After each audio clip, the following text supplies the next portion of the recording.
Today, I'm speaking to a gentleman that used to be a priest, and then he became a business owner selling donuts and coffee. Sound like an interesting story? I think it is.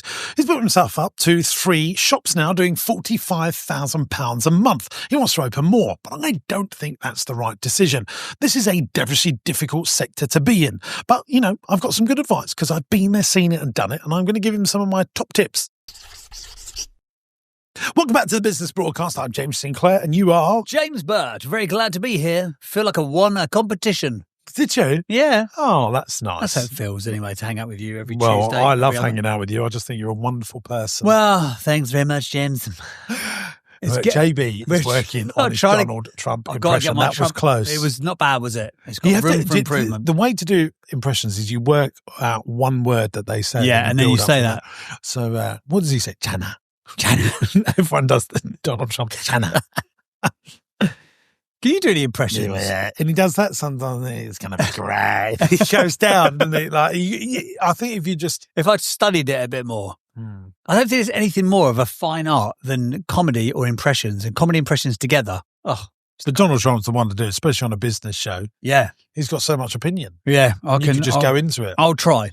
Wouldn't you be so good that we do a whole podcast where you pretend you're Donald Trump and I'm asking you about the economy? The problem I do have when we listen back is that the impressions I'm doing as they go on, they get worse. But because me and you start laughing about them more, we think they're getting better. So there was like one last week from Rock Salt, because they're from Ireland. You made me do probably an inappropriate Irish accent for the first 5 minutes. It was rubbish. Stop doing this. It's all right to do accents. Okay, fine. I don't like this. Like my team said, you can't do an impression of an Indian person or a Chinese person. Why? I don't mind if they do an impression of my accent. Have a day off. If you are so easily offended, it really winds me up. This feels like a conversation from 2017. Let's just move on. If you are listening in India or China and you'd like to try your hand at doing an impression of James Sinclair, I would like to hear that as well. Please send it in, because James Sinclair, I like people taking the mick out of me. Well, you've come to the right place. You've come to the right place. You're up, JB. People are too easily offended. Yeah, isn't that right? Right, today on the podcast, we are talking to a man who has, we don't know if he's easily offended or not, but I'll tell you what he does do. Great donuts. Great donuts. That's what he does do. Great donuts. Holy Grounds is who we're talking to today. Krispy Kreme? It's not called Krispy Kreme. It might be the next Krispy Kreme, though. Holy Grounds is what they are called. They've got 3 stores around the north, never eat shredded wheat, west, northwest, Preston, etc. We go 4 years of doing an estimated monthly revenue of 45,000 squidaroonies. They've got 4.5 team members, but they've got some challenges as always. Biggest challenge, number 1, is honing the model. Biggest challenge, number 2, finding great locations, ideally small and quirky. And the third biggest challenge is building great systems. Where do you want to be in 1 year's time? We always ask our entrepreneurs, and he said he would like to be at a £1 million turnover. What does a business look like when it's finished? And he said he wants to be doing 10 stores and sell for 8 to 10 million to focus on property ventures. Do you make the profit that you want to make? And if so, what is it? He said we do 50 to 70k net profit, but definitely want to be doing more. How do you spend your time day to day in the business? A mixture of operations, admin and marketing. And then he's got some questions that he'd like to ask to you as well. So that's Holy Grounds. Up in the northwest, and we're going to be talking to lovely Sam. But before we get to all that kind of stuff, it's time for Interesting Quote or Fact. Interesting Quote or Fact. Interesting Quote or Fact. It's time for the Interesting Quote or Fact of the week. We got facts or quote? Well, I sort of touched on it. I've got 2 because I just wanted to. Philip Miller, who's a very good friend of mine, who owns a theme park. What theme park does he own? He owns Adventure Island. Oh, the one in Southend? Yeah.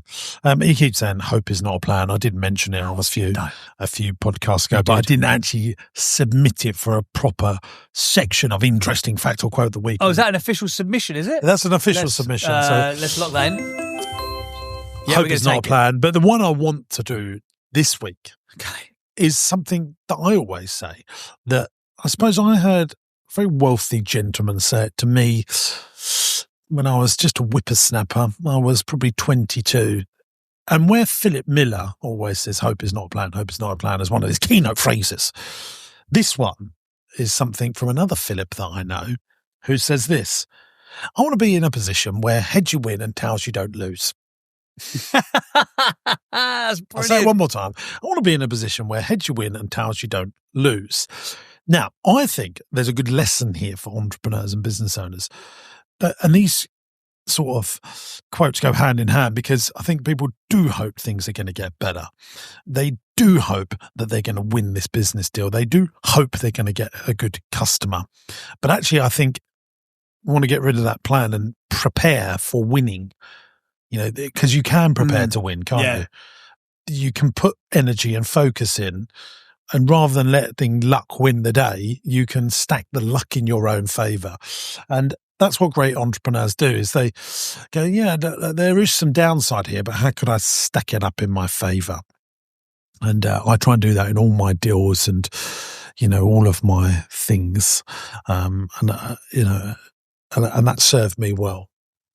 Richard Branson is very famous for being very actually risk adverse, isn't he? He said everyone thinks I'll take any risk, but I'm not. I'm actually very adverse to risk. He always does. Like, what is the limiting the downside? Yeah, I mean, I'm sorry, the man does take risks. You wouldn't get me flying out to space for the first time ever as a tourist. So no, that is kind of risky. Or a hot air balloon. Yeah. He might have lied, actually, mightn't he? Fly around the world in a hot air balloon.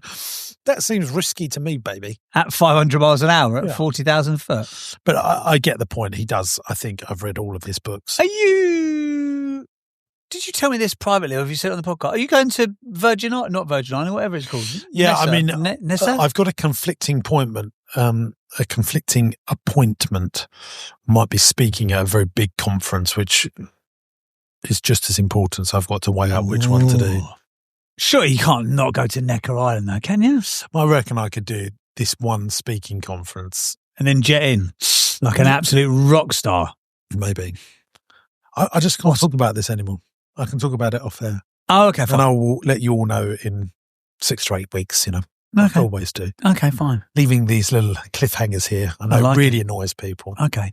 No, they call them, what do they call them in YouTube land? Chuds knows. It's not YouTube land, it's just culture.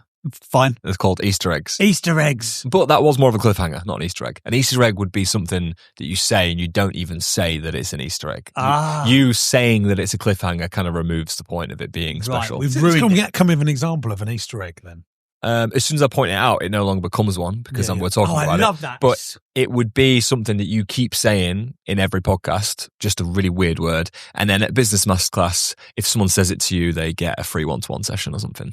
It would be like, do James, that. you keep mentioning this thing, and you go, oh, I left that there for you to find. And then there's a reward or something fun or playful. So there'll be things in like James Cameron movies that are in all of his movies, but they're totally unrelated to each other. Yeah, Taylor Swift does it. Yeah, and then they leave their audience to pick up on it, and then it just becomes a talking point or a fun aspect of, oh yeah, they left that thing in the bottom left corner of the frame and no one noticed it, but now you notice it. It's in every frame. You're like, ooh. Okay. I think Marvel did that. They were one of the first people to do it with the... Well, they made it big, yeah. Because they didn't let people know there was going to be a bit at the end of the credits. They let the fans work that out and do all the... Okay. Exactly that, yeah. That was an Easter egg. But now it's like, now you know it's coming less of an Easter egg. Do you remember? You won't remember this. Do you remember? What a song that is. Yeah. One of the best songs of all time, I reckon. That. Do you not think? September, Earth, Wind and Fire, one of the best songs of all time. Sing a Song is my favourite one by Earth, Wind and Fire? Earth, Wind and Fire, yeah. Sing a song. Oh, I just love that song. I don't even know who that is. Chuds won't remember this because he'll be too young, but you'll remember. Jimbo, because you and I are both old. Do you remember on CDs when you'd have a bonus track, but it wasn't on the CD? So you'd get to the end of the album. I think there was an amazing one on like the Prodigy, Fat of the Land album. Oh yeah, great. Let's sing a song. That gets rid of us for... that's enough now, Ross. That's no monetization on YouTube. Nobody's making any money on this episode, so yeah. I think I was just got away with that, didn't I? I think you're around 8 to 10 seconds, I think. That's fine. I've got a great quote. I'm bringing this one to us because... Did you finish your last bit before I interrupt you with my song? I'm not sure, but it was not that interesting. Don't do that because... No, we're saying bonus tracks. Bonus tracks. Yeah, bonus tracks. Bonus tracks on CDs. I used to love a bonus track on a CD. Interesting fact or quote of the week. Now, you two... mainly you, and now you've got him in your little gang, have been quite unkind about my quotes. There's sometimes an element of bullying. I'd like to just... Only because they were rubbish. Well, when they're good, we say they're good. case in point, I'd like to show you how rubbish they could be because of one that has been sent in. I've got massive respect for this. Thank you, GB Wheels UK, that sent this to me and said, thought you might need some help. Here's my interesting fact or quote of the week. Time flies like an arrow. Fruit flies like a banana. Oh, I just got it as I read it out. It's good. It's not one of your crap jokes. Time flies like an arrow. Fruit flies like bananas. Oh, because fruit flies like bananas. Yeah, got it. Yeah. So that's my interesting fact or quote of the week. You having that one? Seriously, is that what you're putting in? That's what I'm putting in. Come on, you must have heard something good this week. I haven't heard anything. Time flies like an arrow, fruit flies like a banana. I thought it was quite funny. No, we're not having that? Well, sorry, Yeah, fine. GB Wills This UK. is another next week's quote. Like I said last week from JB is, I wouldn't touch them with a 9-foot bar. It's going to be, it's going to be Overly obvious. Fine. Okay. Well, we're going to talk to Sam today about his well done, wonderful JB. donuts. I mean, that's Cheers, mate. I appreciate it. What I also like about Sam is that there's another URL website. This is linked. I don't know if this is the same thing as his company, so I won't shout it out on air. I'll have a quick look at it at the same time as we're having this conversation with him. But I want to find out what the collective is all about. I think this might be linked towards his property stuff he's doing. Hey gang, we're going back to the pod in just a moment, but I wanted to tell you about Entrepreneurs University. This is a platform that I've created for entrepreneurs and business owners that are serious about growth. There's 100 video lessons from me on everything in business, raising finance, buying companies, property investment, and everything in between. Attached to each video is a downloadable PDF that goes into more detail about what we've learned in the video. It goes one step further than that because I've also put stuff that you won't get anywhere else onto Entrepreneurs University. The lessons go into way more detail, but not just that. You're going to get my business plans, my spreadsheets, and all the files that I use to drive the KPIs in my business. Just think about how powerful that could be for your business. And here's the good news. You can try Entrepreneurs University for free. 14-day free trial. After that, it will cost you just $49.99 a month. That's less than a pair of Nikes to grow the profitability in your business. There's a link in the video description, and I cannot wait to see you in Entrepreneurs University. But let's get him on the pod, shall we? Should we get Sam on the pod? Let's get him on the pod. let's get him in. So, Sam, welcome to the podcast. Hey guys, great to be on the podcast. Thanks for having me. Thank you. Our absolute pleasure. Give us the, obviously we've talked a little bit about the business, about how long you guys have been doing, how long you guys have been going, what you're doing on a monthly basis, etc. But if you don't mind, give us the little summary origin story in 60 seconds or less, my man, to tell us about Holy Grounds. Absolutely. So yeah, for most of my adult life, I've been a vicar or a priest in the Church of England. Most recently in Preston. We moved up from London to Preston. Let me just stop you there. Do you know Chris Ling? Pardon? Chris Ling. Chris Ling? Your friend? Yeah, go on. Yeah, Reverend Chris. Yeah, Reverend Chris. Yeah, good friend of mine. We trained together at Ridley Hall. I noticed you saw him at Lad Bible, wasn't it? Oh, I love that. And he came to my theatre show as well. Did he? We're going to do a similar sort of thing and sort of steal the idea from Lad Bible, but make it a bit more businessy. I've been talking to Chuds about that. Oh, that's cool. Yeah, I know Chris. I've not chatted to him for a while, but yeah, I was going to ask you about that because yeah, he's a great guy, and obviously he's doing great things with social media and stuff. He's a wonderful human being. Yeah. And he doesn't preach to people that he'd be just pretty, after sitting with him, I think, cool, I want to go to his church. He sounds great, and I just, a really wonderful human being. So, lovely wishes to him. So when you say you trained with him, what to be a vicar? Yeah, you have to do 3 years training. We were at Cambridge together for 3 years. And then you do like a 3-year, what they call a curacy, which is sort of like a doctor's residency, where you're sort of on the job, as it were, learning to be a vicar and all that sort of stuff. Would you have to learn to be a vicar? By that. Well, you basically do a degree in theology, so Christian theology, and then when you're out in the parish, you're doing, hatch. They call them hatch, match, and dispatch. Baptisms, weddings, and funerals. Hatch, match, and dispatch. Right, yeah, I get it. That's brilliant. So yeah, it's quite a long, extensive training period, really. So yeah, for most of my adult life, 15 years, I've been doing that. We moved to Preston. I'm interested. Do you get paid to be a vicar? Yeah, you do. Yeah, it's quite good, really. You get a free house, the vicarage or the rectory, and you get a stipend. And it's Sorry, not. What was that word you just said there? A stipend, like a salary, but it's kind of, it's kind of a small sort of amount of money, so you don't have to necessarily worry about working, and you can just get on with your ministry and stuff. So no, it was a fantastic like thing to do, but yeah, things have sort of changed over the last couple of years, which have led us in a different direction. But no, it was a fantastic thing. So you're no longer a man of the cloth. Well, I'm still a priest in the Church of England. I don't have a license to officiate, so I don't do any services or preach at the moment. But I'll probably will do in the future. It's just been we've got like 5 kids. You know, it's a business. It's really busy, but I would love to do more of that as time allows in the future. How often do you have to renew your license to be a vicar? Is it yeah? Usually once you have a license, you'll keep it for the duration of your post.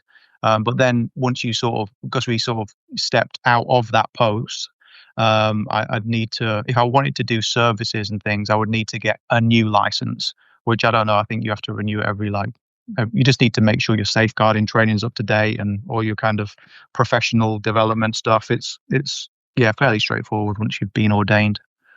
And is it busy when you was a vicar? Was it busy? Yeah, I mean, it was a really interesting role that I had. So we kind of we were part of the same network that Reverend Chris is part of, and we took a team from London, the church we were at in London, to Preston to kind of relaunch Preston Minster, which is like the city parish of Preston, and it had sort of had a congregation of about 20. And we were there for 3 years, and it grew to like over 200. So it was my first real time leading staff, and I learned a lot about operating just an organization really, which I think has been super helpful in business. Because the sort of numbers are different, because your turnover is essentially your charitable giving that you can bring in, and your expenses are the cost of the staff and the cost of maintaining the building and things like that. But yeah, it was quite a big regeneration project really, if you like, sort of backed by the Church of England, and we recruited a team to then kind of grow that church, and then we planted or renewed other Church of England churches in the local area. So yeah, it was a really cool time. Interesting. I mean, the Church of England own so much stuff, don't they? Which is unbelievable. My theatre show, where I do the business broadcast, we do like a theatre show. The Church of England own that theatre. They own all of Leicester Square. That's right. Yeah. Yeah, they're one of the biggest landowners in the country. It's all divided into different dioceses own different buildings. But the sad thing is they sell off a lot of these assets, and obviously once you sell land and you sell property, it's you never get it back. And Church of England has got lots of historical assets, but it's an interesting kind of organization to be part of, for lots of reasons, but lots of great people in the Church of England for sure.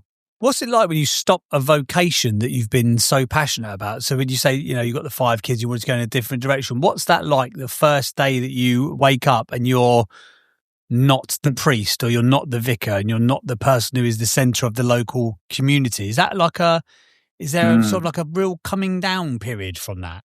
Absolutely. Yeah. I mean, I can't really underestimate how big of a decision that was for us. Like, it felt like the scaffolding that was sort of holding our life up really, fell down overnight. And, it's unbelievably disconcerting because, as a vicar, everything is tied in. It's your identity. The house that you live in is provided by the church, your income, and everyone, all of our friends, are connected to the church community. So, stepping away from, the role, not the church, and not stepping away from the faith, that's very much a big, massive part of our life.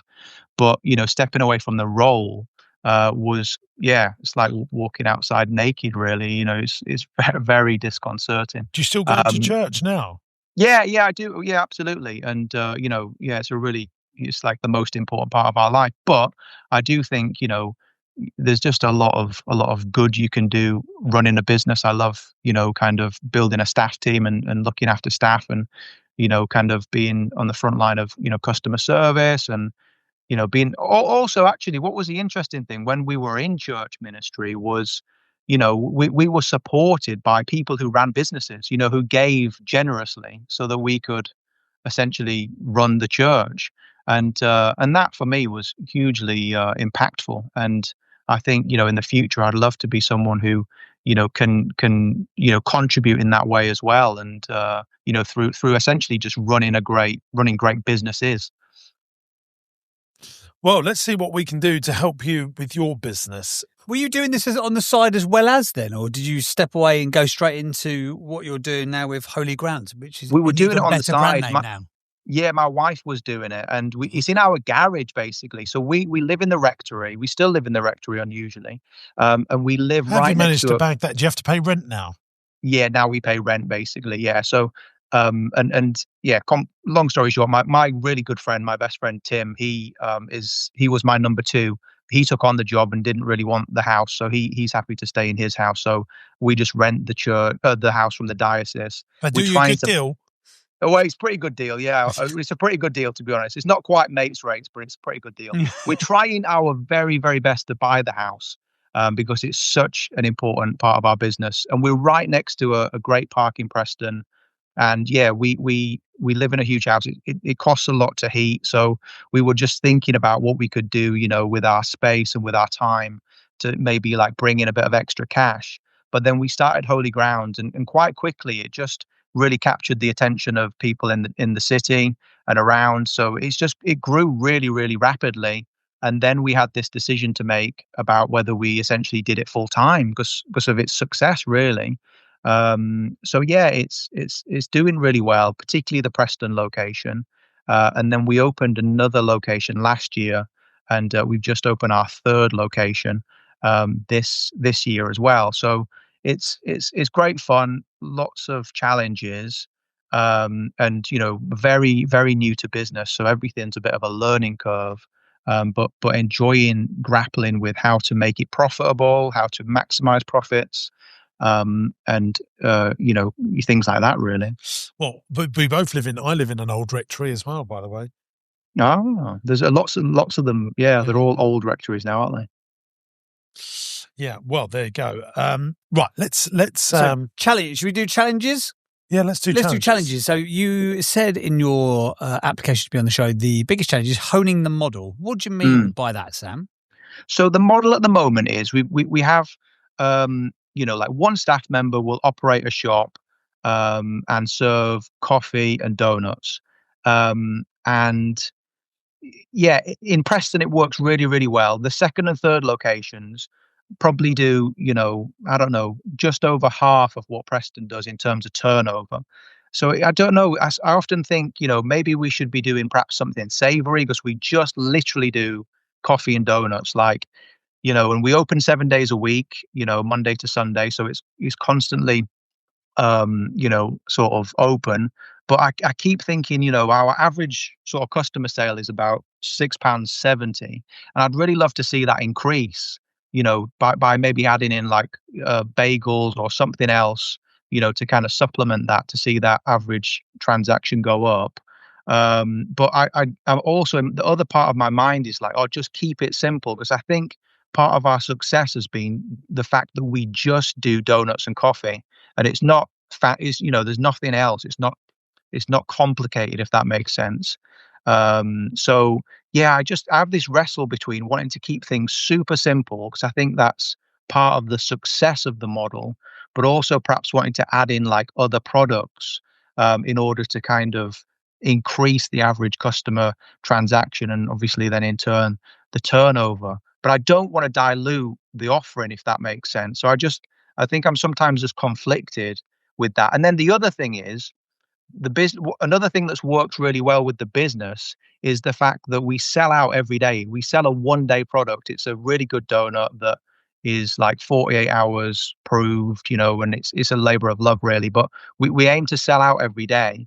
And that, particularly on the weekends, has really, really helped us, because it's kind of like scarcity marketing. We'll have a queue outside the door when we open on a Saturday or a Sunday, because people want to get like the weekend special or the donuts before they sell out. But then the other side of the business is we essentially open 7 days a week, so we're always available. So part of me is like, well, why don't we actually restrict the hours to 5 days a week, or just do like, sort of less hours, and make really lean into the scarcity marketing stuff, and just have a time limited product. But yeah, I've not quite got my head around the model yet, and I want to really nail that before we then just keep opening more shops. Well, first of all, do you produce a monthly profit and loss? Yes, but it's it takes a while for us to get it. So what accountancy system do you use? Zero. Okay, great. So what you need to introduce is a daily income sheet per location that shows the amount of average customer spend, the amount of hours. I mean, everything's takeaway, is it? Yeah, it's all takeaway. So there's no VAT on the donuts, is there? We've only just realised that maybe 3 months ago, but that is you can claim all that back. Yeah, we are doing. So you'll get a big fat check in the post, and that should make things. Listen, I've had I own a donut making. We've probably got the same donut fryer machine. Is it a mono machine that you use to? Yeah, it's a mono one. Yeah. Yeah. So we've got all the proof. It's difficult. You need the locations need to be treat-based locations, because I don't think people are very keen, certainly now, buying donuts and coffee every day. It's so much so that, I don't know if you know this, Dunkin' Donuts have dropped donuts from their name. They're now just called Dunkin'. Did you know? No, I didn't know that. No, that's interesting. No, with because the donut thing in day-to-day life can be actually put people off buying coffee from you. Yeah. So if I had this business, I would look at JB, just having to fact check me, aren't you? No, because I was literally on that website a minute ago, and I was like, I didn't even notice it. That's really interesting. Yeah. Yeah. I mean, so he is correct, listeners. He's correct. It is a big problem.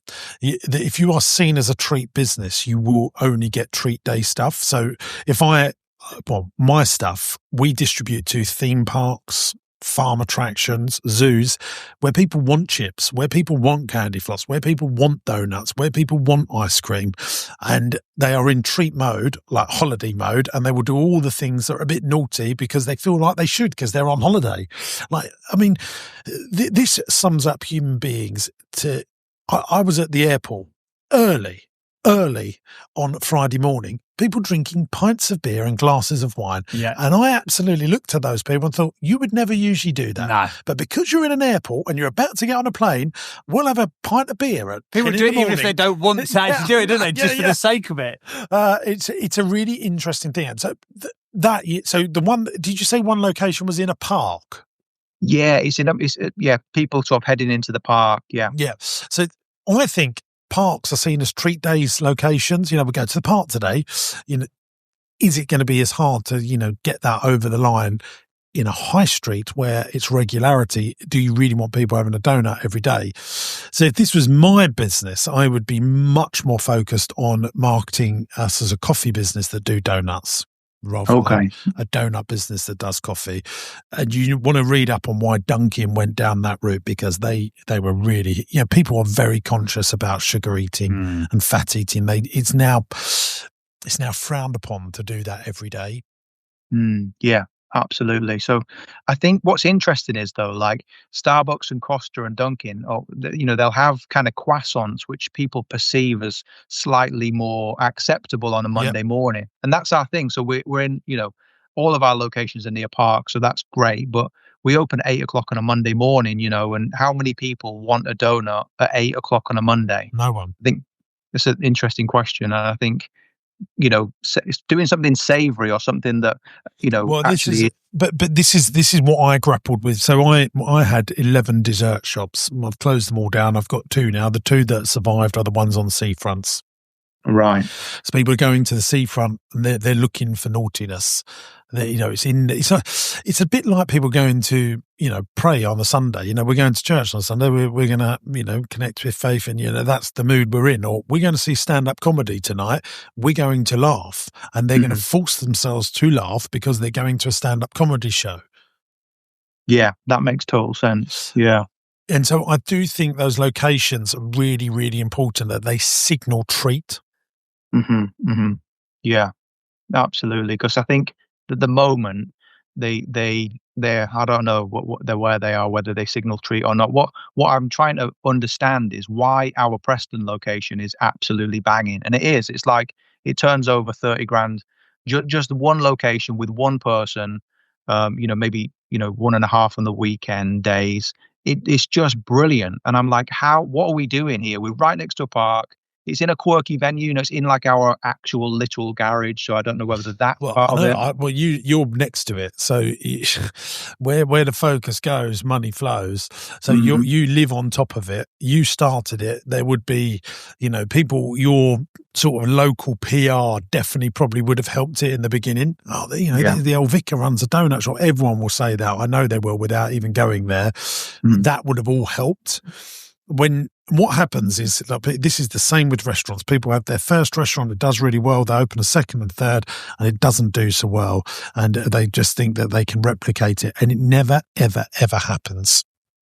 That's interesting. So what do we do then? Because we've sort of committed to this replication model, because we got to the point where it was like we could run this ourselves in the garage and it'd be a profitable job. But if we want to do something exciting, we need to scale it. So the first one does £1,000 a day on donuts and coffee, yeah? Yeah, at least. Well, not at least, but on average, yeah. Yeah, so me and Chud's done some research on coffee shops in the UK. The average coffee shop does 150 grand a year in the UK. Yeah, our other ones are like that. Yeah, so that's about the average. So if you to really make money, you need to be doing over 500,000 on a coffee shop. But if this was my business and you wanted to pursue the donut sort of rule of thumb, then you need to make sure you choose treat locations. I would have concessions in visitor attractions. That's what I would try and be in. Okay. So, yeah, and you have to get it just right. Like, so an ice cream van knows about this sort of stuff. I mean, I would definitely add ice cream, by the way, make some little artisan ice cream for the summer. That's another thing I've learned. People don't really want donuts on hot days. Yeah, so summer's our worst time, like autumn and spring are good. So to just add some artisan ice cream into there. Okay. Yeah, and maybe, add some bits to it. You can make, you could buy the mix in wholesale from us and then flavour it yourself and then add in bits of donut to it. And that's a great idea. Yeah, just have one of the flavours. You have a vanilla, a really good vanilla, and one other flavour that you just make, and that's it. It's gone. You don't know what the next one's going to be.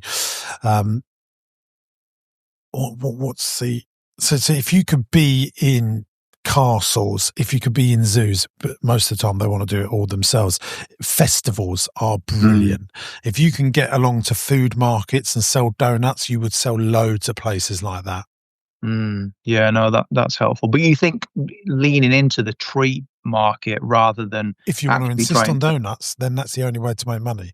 Because who goes? They don't get in and say, "Shall we go out for a donut tonight?" They just don't do that anymore.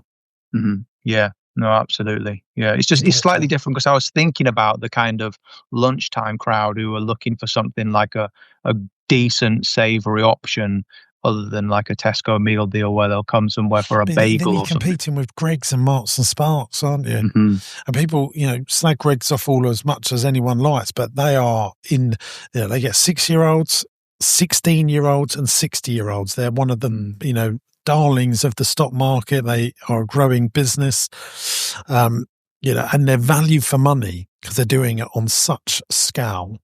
Yeah. So if you want to be artisan and specialist, make sure you're in the artisan and specialist locations. And do you know what? Here's the thing. Here's the real thing that I've learned. One of my Rossi Ice Cream Parlour does about 1.5 million of revenue, one location. I just cannot see how I can replicate that to 12 locations. I just don't see it possible, because the location, being in front of the sea, having no neighbours, being 100+ years old, that's what wins the day. It's very difficult in this treat market. But I would be doing food market stores, artisan, like farmers markets, and you just sell donuts. Yeah. And then you say, if you really love these donuts, we've got these shops in these locations where you can buy them again. Okay. So you make money there, but it's also a very good marketing tool to expose you to new customers. Yeah. No, that makes sense. And So in your instance there, Jimbo, where you say you couldn't replicate Rossi doing £1.5 million because of the locations, you just won't try. So you just won't. Well, if the gods delivered me a banging location, But you're not proactively going, let's go and find these spaces because this is such a good model. There's better models. No, I think, opening a holiday park, daycare nursery. but yeah, Those things are better models. yeah. Interesting. Because I actually think opening a roller skating rink is a better model, and then selling donuts there. I mean, the wholesale thing as well. Be careful that's not a distraction. Right. Okay. Because we try to lean into that. 'Cause basically, we've got an offsite bakery now. That was a big step for us to open other locations. We were like, we reached capacity, so now we have a bakery. So it's like we got to make this bakery pay for itself and stuff. So we've started. Can you doing view all that bakery? Can customers see you making it? Is it behind the shop? They can't at the moment. We're going to try and do a lot more like social media, so you get that behind the scenes feel. No, but if I was opening a food factory, I mean, my dream would be to have the ice cream factory with a parlour at the front so people can see it all being made. Yeah, trying to work out. I mean, that if you ever expand that bakery, make sure that the shop is in front so people can see the factory, because that will make it a destination venue then. Yeah, no, I think we are going to open. It's just on a random industrial estate, though. My worry is people won't come. But not yeah. But if you did move it again in the next few years, if you keep pursuing on this, put that in a location on a high street in a place where people can go to the donut factory. That's a very good thing to do. The other thing that, rather than wholesale through to trying to sell to restaurants fresh product like that, think of your wholesale selling to groups. Can churches lean into your faith here? Can churches buy from you wholesale and resell them on, and then people get to see your product and then come back to your shops? Can you sell it to parent teachers associations? They sell, buy 100 donuts and sell them in the school for you. Mm-hmm. Yeah, but this is very good local network marketing. How do you get people to join your church? How do local politicians get people to vote for them? They do all this on the ground stuff. Also, cup groups, brownie groups, all of those things. Even if you just make a small profit on them, it really makes people talk about your brand locally. Yeah, no, that's really helpful. Yeah, That's the wholesale that you want to be doing. Okay. Because if they make money off of you and they see that you're supporting the community, they'll come back and buy from you again and again. They'll go to your locations. Yeah. Well, they always tell me, we spend £1,000 on Facebook ads to get new customers. Well, why don't we break even and sell network marketing locally and get a club group and a school and a church talking about us? But that's really powerful. Yeah, absolutely. No, I've not really thought about that, because at the moment we're just looking, and we've never pursued the wholesale massively, but people have, coffee shops have come to us and asked about it. So we've got, as long as listen, if it stacks up and it's not a distraction, then do it. But what you don't want to do is, a coffee shop goes, I'd like to buy 12 donuts. You go out your way, you go and deliver them, you do all of that. And then you stack up all your time and go, I would have made more money working at Sainsbury's for a couple of hours. That's not a good use of time. Totally. No, I get that. I mean, we do like a kind of minimum order quantity per month and stuff for shops after they've gone through like a trial period. But I've not really pursued it, and I'm wondering whether we should pursue it more. So it's really helpful to get your input on that. But imagine like you got a school, and they go, we want to buy 300 donuts, and then 300 local kids know about you, and you put your little, sugar logo thing on each donut, and then that school is talking about you. That is proper, that's good stuff. That. Yeah. You need to read my book, Getting Customers. I will send you it with my compliments. Can you sort that out for me, Chuds? Oh, thank you. There we go. Very kind. Can you say, if you can have a word with the bloke upstairs to see if he could talk to the Chancellor of the Exchequer to see if he can lower VAT in return, that'd be great. In your in the garage location that's off your house, can people see you making it there? They used to, and that was a big part of it. Like the fact that it was made on site, and I do think, You know, Can the fact you, you've we're just right next. answered. Sorry, I need to cut in here. That is why that location That's does what I better. was just thinking. So I was looking at all the photos on your Instagram. I'm thinking they can see that in there, Yeah, can't do you they? know? When I said that local PR, they know who you are. All of that, you don't realise that builds and helps, and that's what the other two locations haven't had, have they? Yeah, no, it's true. It's true. People, I when we think. saying the bloke, they make this. They live there in that house. People love all that stuff. Yeah, but it's how do you take it bigger? Because I Well, don't that's want to very just difficult. one run And shop. why do Yeah. you want to do that? Why? Well, a massive part of it is providing for family. A massive part of it is, yeah, kind of wanting to get time with family. Because I think running You one won't shop, have any time having 10 shops. yeah. I mean, You're what are living your in La thoughts on La it? Because Land. I was like, you know, run one shop, and again, that's just as hard work. Because it's even now, it feels like running three shops is just as busy as running one shop. And I thought my thinking, simplistic thinking maybe, was like, well, once we get to 10, 12, and so on, maybe you know you're in more of a kind of Yeah, once you oversight. get to, yeah, absolutely. But very difficult in a business that's only, 10 shops would be 150 grand a month at your run rate. So that'd be 1.5 million. You know, you ain't going to afford 100 grand, 200 grand, 300 grand's worth of C-suite people to run that, are you? You'll be doing a lot more. Yeah, and I guess the longer, well, the question is whether about, you know, we get to sort of point where we sell it essentially and But let do me just something. give you some context. The average McDonald's store does 2.5 to 3 million per location. Mm, You know, you would need to have 20 of your size shops to meet one McDonald's location. mm. What do you think about buying other businesses though? Like you said, you know, like essentially buying a leisure business that then you bolt on your donut sort of business as well as a strategy. Buying a leisure business. What, so going and buying a zoo to sell donuts at, for example? Not in order to, not simply in order to sell donuts, but just maybe I guess what I'm trying to say is how do we like expand our business, you know, in terms of what we've got and, you know, the other opportunities we could kind of lean into. I mean, my honest, because I've been here and I think it's very difficult to scale this type of business up.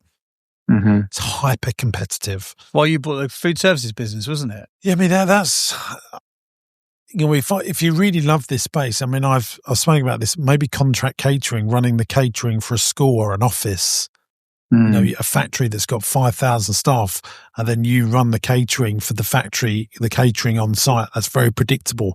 You get contracts like that, people want to buy it.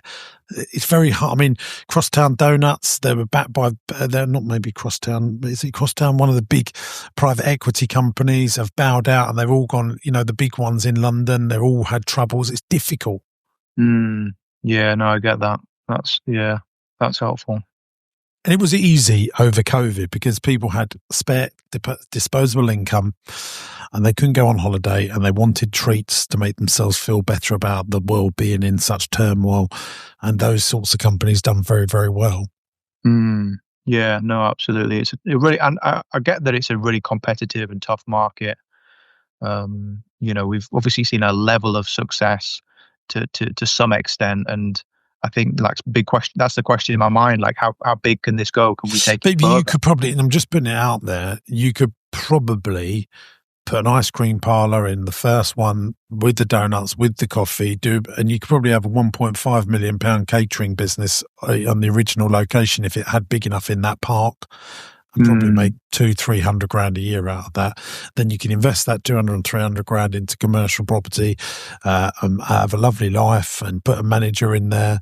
And you know, this, you know, I think coffee shops are tough, and the ones that win, the independents that win, are owner managed because everyone likes the owner, and that personality feeds through. And when they start scaling it up, they lose their je ne sais quoi. Yeah, no, I get that. It's an interesting one. I mean, I don't know if you come across Blank Street. They've got a really interesting model because, you know, they do, you know, they do really well, and they're expanding at a rate of knots. And essentially, we're not doing coffee shops. Maybe, as well. how do you know they do well? Maybe they've been backed by PE or venture capital money that makes it look like they're doing really well. Yeah, and true. that's, you have to be very careful because, I got sent a chain. Look, I supply nearly all of the independent coffee shops in London with Cafe Deli Wholesale. That's our speciality. And I can tell you now, lots of them are going bust every week, and they're great, run by really passionate people. Not all of them, but then I can tell you another business like Paul Roth, I put them in one of my YouTube videos. They're a sandwich shop. That's all they are. And they have a queue going around. I don't know their numbers, but I reckon that one sandwich shop is doing over a couple of million quid a year. Really? Yeah. One shop. One shop. Go and check them out on Instagram. Paul Roth Bakery, Paul Roth Sandwich Shop, is it? Paul Roth and Sons. Yeah, Paul Roth and Sons. Right. AULROTHE. It's been there 120-ish years, isn't it? Something like that, chance. A long time. Yeah. Okay. No, that's really helpful. I'll check that out for definite. Yeah. It does prove, these, that's feeding a family, probably very well. They just close it for a month a year when they have their holidays. Close the whole thing down, and they come back roaring, ready to go. Yeah, it's not. I think for me, that's not the life, and that's not the goal. It's and yeah, I might be barking up the wrong tree. I think that's the thing that I've got to weigh up as to how far this thing goes. I don't know if it makes any difference that our business is not a coffee shop in the traditional sense. We don't have any sit-in. It's literally, it can be a very lean, in terms of the staff. There's not loads of like staff as you would have in a coffee shop, making, individual meals and stuff. It is kind of quite tight, if that makes sense. I don't know, like a Millie's cookie type thing, if you think about it like that. But look at them. They're bloody closing all the time. And yeah. The ones that are doing really well are in treat locations like Haven Holiday Parks and Butlins. Yeah, true. It's probably not the best example. Yeah, treat location. People going to Butlins or going to Haven we're going to buy rubbish for this weekend because that's, we're going to abuse our bodies. We're going to spend money on arcades. We're going to buy activities. They're in that mindset. Yeah, absolutely. Interesting. No, that's You're really up helpful. there with, allowing your kids to have what they want. You only do that every now and then, don't they? And because you're in a park where we're going to the park today, we're going to have fun. So we'll have some fun foods. Yeah, no, absolutely. I've not really thought about it like that. But I think that's my instinct with questioning whether we broaden the offering and it's more savoury, but more of a premium product, not competing with Greggs and stuff like that, but trying to be a bit more like independent, kind of homemade bagels and stuff like that. Well, check out Paul Roth. That's yeah. But these things take time to build. They are just doing sandwiches there. The queue is unbelievable. It's sandwiches. Me and Chad's had a sandwich there. We put it on the YouTube channel. It's very good, But, yeah. No, absolutely. But look, you could take the skill set that you've learned and apply it to a business. I think the best businesses are where people buy from you 4 times in quick succession. So they buy from you on a Monday, they need you very quickly again and again and again. So, Netflix is the classic example. Sky TV, your internet provider, the rent that you pay for your property that you live in, you need it all the time. Your car insurance, the co-op, you're there, we're always buying a pint of milk or a loaf of bread or something from our local co-op. We're in there all the time. They're part of our habit. You need to find businesses where people are habitual to you. Yeah. No, that's absolutely. why contract catering's so good, where you can take, you can bid for these contracts. I think crucially, if you've got one of those contracts, someone will want to buy it from you. Right. Yeah, absolutely. What does an investor love more than ever is predictable cash flow over profit. You say to them, we're making £1 million a year profit, or this business over here is only making £300,000 a year profit, but it's so predictable. It's done it for the last 30 years. That's the one the investors want to buy. Yeah, no, absolutely. Yeah. Brutal honesty, but I appreciate it. Look, it's only because I've been there, my friend. I've literally had a business like this. And I make donuts. I make treat donuts. I make ice cream. I think I think being a food entrepreneur is definitely difficult. and not impossible. You know, I always say there's two types of businesses. There's difficult, and easy, difficult. And I do think that being a food entrepreneur sits under difficult, but it's still not impossible. Yeah, absolutely. No, that's really helpful feedback for sure. Well, within 10 minutes of you, there's Samlesbury Hall, Houghton Hall, Ribble Steam and Railway Museum, and the Owl and Bird Prey Sanctuary. So if you want to go and have concessions, there's a couple there to go and have a little but think festivals with. first. Just one thing. When we sell ice cream at a festival or an event, they go, how many people are coming to your festival? And they get the predicted visitor numbers and they say, right, we predict 10% of them will buy an ice cream. Then you can work out your numbers. I think it'd be very similar for you. So if someone says, yeah, we're running we get 100,000 visitors a year, then, okay, you'll get 10,000 donut sales. Mm-hmm. Right. So to lean into those, festivals. So, an ice cream van was being, they go, oh yeah, would you like to come and do our festival? We'll charge you 10 grand for the pitch. And some of these things are that much. How many visitors you've got come in? 250,000 over, like a Glastonbury or something. Right. Okay. We presume that 25,000 of them will buy an ice cream. Right. I'm with you. Yeah. No, that makes numbers are very extreme. Better to think about sum of fate. We've got 1,000 people coming. 10% will buy an ice cream. That's 100 ice creams. Mm-hmm. Yeah. So 100 ice creams, right? 300 quid. What can we pay you out of that 300 quid as a pitch fee? Right. Yeah. No, I'm with you. That makes sense. I mean, it's partly my thinking. Like the third location is next to a park, and they're all sort of next to parks, which they're not festivals and events every weekend, but you're always going to have people every weekend piling into a park as long as the weather's, half decent. But so how many donuts do you make at your Preston location for a Saturday? For a Saturday, we make about 1,000. I think. Well, for Preston, Preston would do 330 on a good Saturday. And they see that's where that they probably have 3,000 people go through that park on a Saturday, don't they?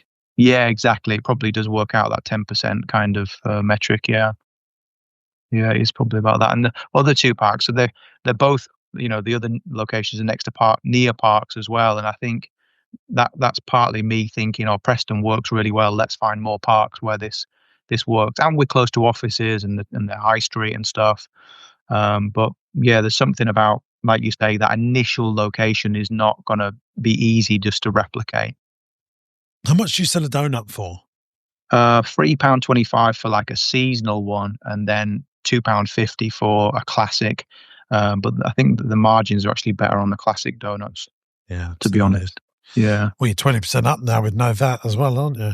Yeah, Don't absolutely. forget, on cold milk drinks, do you sell iced lattes and milkshakes? Yeah, we do, without VAT on top as well, which is a massive help. So, and that's partly my thinking. I was like, often listening to the podcast, the restaurant entrepreneurs always battle with the VAT on top, and it is a really quirky little loophole, essentially, that donuts and ice cream. Why did you not? Why did your accountant not tell you this? Is it because you heard it on the pod that made you change it?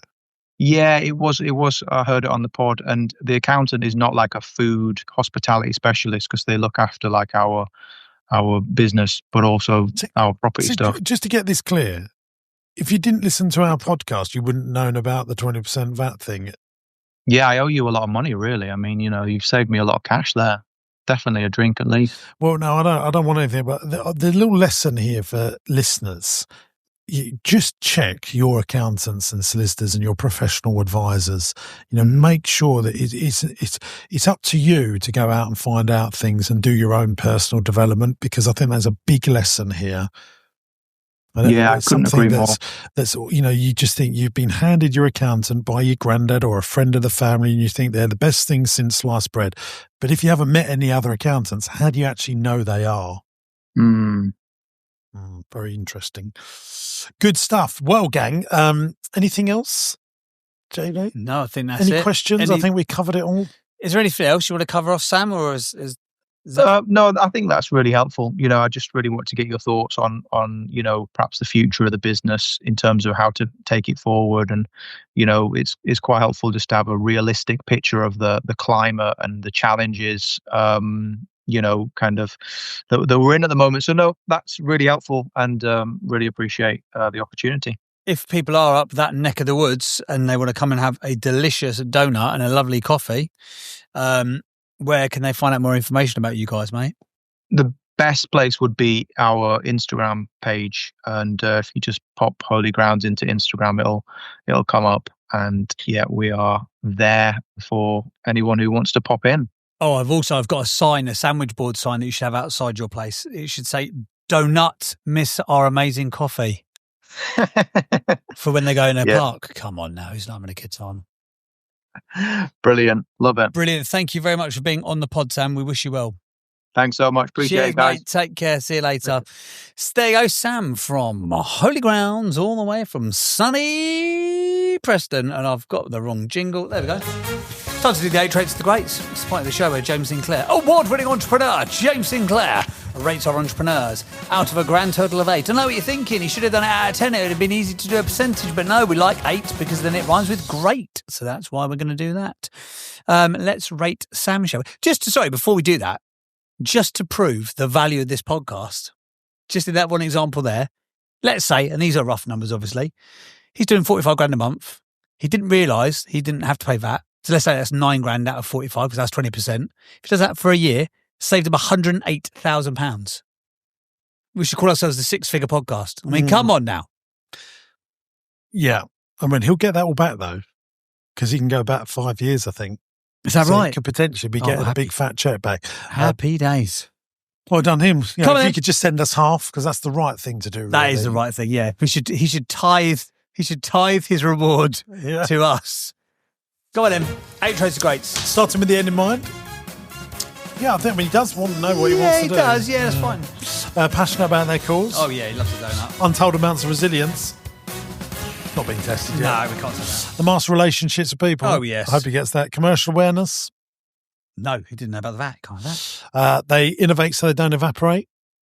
Trying to, isn't he? But They're master marketeers. very good Instagram page, to be fair. Good branding. He's not doing them. No. I'm going to wrap it all up to a 5. Oh, I got a 5. A 5. A 5. He's going to give it up to a 5. It might be a 4, but we'll do 4, 5. So 4, 5. let's do the song. Are you really going to take on the wrath of James Martin when you didn't even get to the bottom of the 8? You've just randomly picked a number this now. This guy has got direct contact to the man upstairs. That is true. It's a 4, a few tweaks, and they can have much more. Do you know what? It's a 5. This business is going to thrive. It is. You're better at it than me. Hallelujah. Praise the donut. I had a very interesting conversation with my son the other day. Let's go out for a sunrise walk. Yeah. So we woke up at 5:30 in the morning. So I was like, come on, let's go for a walk. Let's go for a little walk down to the dog pond. There's a little pond where all the dogs go. He thinks it's very cold. We're walking up the hill and the sun's coming up. And I'm like, isn't it a beautiful day? I said, this is like God's green land. I said, not that I believe in God. He went, I believe in God. I went, oh, do you? He went, yeah. He went, but then he comes up, bear in mind he's 8. He went, I wouldn't say I'm religious though, but I definitely believe in God. I just like to believe in something bigger than me. I'm like, what the hell is going on with this kid? I went, what do you mean you believe in God? But you're not religious? He went, I don't know, but I like the idea of something bigger than me. I was like, okay, Louis. Very smart for 8. Weird though, isn't it? Anyway, there you go. 8 Traits of Greats. Very interesting about Dunkin' Donuts dropping in donuts. Isn't it? I could see that your little brain was going, oh. I know. I had to go on and verify it, and I can confirm he was absolutely correct. He's now just called And Dunkin'. also, GLP-1 drugs like Manjaro, all of that, they are definitely, in America, they're pricing it in that it's going to cause problems on the treat market. Really? Yeah. And fuel on aeroplanes going down, all of that. Is it really? Yeah, they're pricing that in now. Wow. It's very, very, very... Do you fear the health market as you're a man who sells a bunch of sugary treats? I nearly went for alliteration with sugary there. You sell a bunch of sugary. Do, other than in treat locations. Right, which is why the Rossi Partner is so good. Yeah. On treat locations. You do go with the mindset to, like, you go to seaside, I have a fish and chips, a donut, And you never have that stuff before. No. It's like religious. And you go and it's like guilt-free, isn't it, at the seaside? You're sort of like the carbs don't count on the beach. I remember people like that little story I told you about people drinking at an airport at 10 in the morning. Yeah. They would just never do that other than in that location. Yeah. So there we go. Right, let's... Right. It's time for the business quiz. You'll go to read it out, baby. It's Jim versus JB on the quiz that's businessy. It's spoon for you. And it's fun. Which one's clever and which one's dumb? Let's get quizzy. How many baked goods are sold per Gals location in central London per day on average? Gals being the brainchild of a certain entrepreneur called Luke Johnson that was the man behind scaling up Giraffe, Pizza Express, Patisserie Valerie. Very interesting entrepreneur, business owner. Also, does own Brighton Pier as well. Does he? As well as another couple of theme parks. How many baked goods are per location sold on Is it average? items? Is it items? Can you read it out again? I'll do it one more time. How many baked goods are sold per Gals location in central London per day on average? Is it a value of those items or is it the number No, of just a items? number. Well, they're always bloody packed, I know that for certain. That one down the road from your bank, you ever been past that one on the Strand? Yeah. That little girl's. It's always absolutely heaving in there.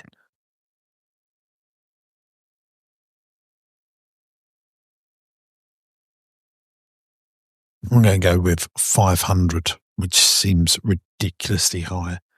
Do you know the I was answer? going to go 1,000. I'm going to go in the middle of I them. don't actually. I'm going to go 750. I'm going to go for. Oh, I'm going to go lower then. I'll say, what do you say, 500? You don't know the answer? Oh, no, shut it in, say everyone. 399.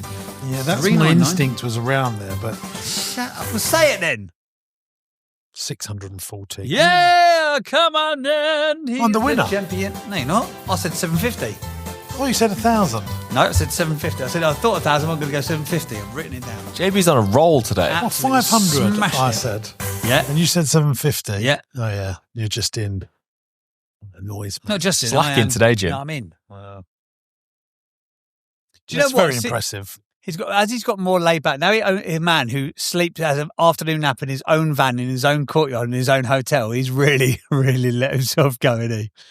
And there we go. Thanks for listening in, gang. Hope you've enjoyed the business broadcast. If you do love this podcast, please pass it on to someone that you think should listen to it. I think conversations like today are important as well, because it'd be all too easy for you to give advice about how we could go and find additional locations and spaces, but you don't think that's the right thing to do. And you stand your ground on it, and despite them going, oh yeah, but we're in parks, we do this, we do that, blah, blah, blah. Yeah, I think there's easier ways to do it. Well, only because I have real life experience. No, but I in this think sector.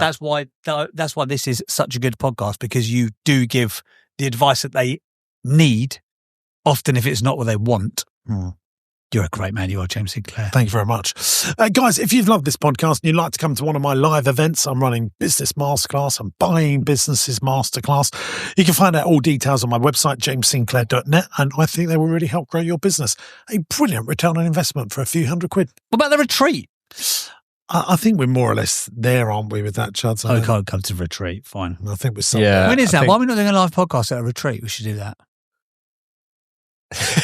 Just saying. It's not, we don't need to talk about it. The people that are going to come to retreat are speaking to us about it. Fine. Yes. It's not something that the thousands of podcast listeners really need to concern themselves with. I'll take my cup of nutty. Thanks very much for listening. Don't forget to give us a little rate, review and subscribe and all that good stuff. To your continued success, I'm James Sinclair. Buongiorno. Ta-da. Thanks for watching today, gang. I hope you enjoyed the show. Now, look, we're looking for some great businesses to come on the podcast. If you've got challenges, but you're desperate to grow your business and you can't necessarily work out how to do it on your own, you'll be a perfect candidate to come here on the podcast. It's absolutely free to come on the show. Go to my website, jamessinclair.net, and there's a podcast button. Click on the podcast button, fill in the application form, and we'll do our very best to get you on the show and try and grow your business. If you're loving the podcast, make sure you subscribe to the channel by clicking here. And why not give this one a watch? I think you'll like it.